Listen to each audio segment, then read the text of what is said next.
नमस्कार दर्शक बंधु जय जगन्नाथ आपणकर प्रिय श्री केदार गौरी अच्छी किसी जबरदस्त सीन आशा करुच्ची आज प्रोमोटी आपण मानक निश्चय भल लगे।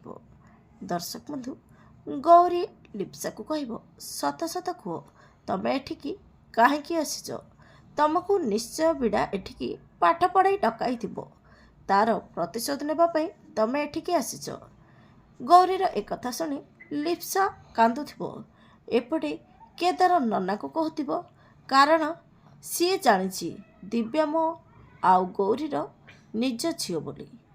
हेले दर्शक बंधु केदार कहा कथा कहथिबो किए जानिथिबो प्रकृत सत कथा कि केदार आउ गौरींकर दिव्या प्रकृत झियो बोली।